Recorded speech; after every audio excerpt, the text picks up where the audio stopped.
ప్రభునందు ప్రియులైన మీకందరికీ యేసుక్రీస్తు ప్రభువారి నామములో శుభవందనాలు తెలియజేస్తూ ఉన్నాం. దైవజనులు బ్రదర్ భక్త సింగ్ గారి పరిచర్యలో నుండి దైవ మర్మములు. జూన్ 3. దేవుడు కంఠస్వరము చేత అతనికి ఉత్తరమిచ్చుచుండెను.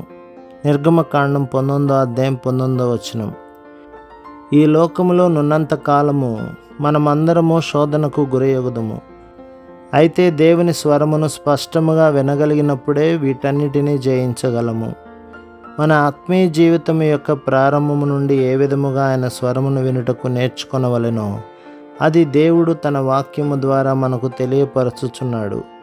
రాజుల మొదటి గ్రంథం 19వ దుర్మార్గురాలైన యెజెబెలు రాణి ఏలియాను బెదిరించుట చూచెదము. దేవుడు ఆమెను శిక్షించునని ఏలియా ఊహించి ఉండవచ్చును. అయితే ఆ విధముగా జరగనందున అతడు అలిగి ఒక బదరీ వృక్షము క్రింద కూర్చుండెను. మనము కూడా కొన్ని సమయములందు ఇదే విధముగా ప్రవర్తించెదము. ఈ విధముగా మనము దేవుని అపార్థము చేసుకొని అపనమ్మకమునకు స్థానమిచ్చుచున్నాము.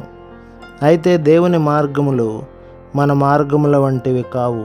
అవి మన మార్గముల కంటే ఎంతో ఉన్నతమైనవి. మనము తలంచిన రీతిగా దేవుడు తన కార్యమును జరిగించడు. యెజెబెలును దేవుడు వెంటనే శిక్షించలేదు. కనుక దేవుడు తన కార్యమును వెంటనే నెరవేర్చలేదని తలంచి ఏలియా, ప్రభువా ఇక చాలును, ఈనాటి నుండి ఇక మీ ప్రవక్తగా నుండలేనెను. ఎవరైనాను ఉద్యోగమునకు రాజీనామా నీయదలిచిన ఎడల 3 నెలలు గడువు ఇయ్యవలెను. అయితే ఇచ్చట ఏలియా 1 దినము గడువు మాత్రమే ఇచ్చెను. నీ యొక్క ప్రవక్తగా నుండకుండా నేడే తీసివేయుము.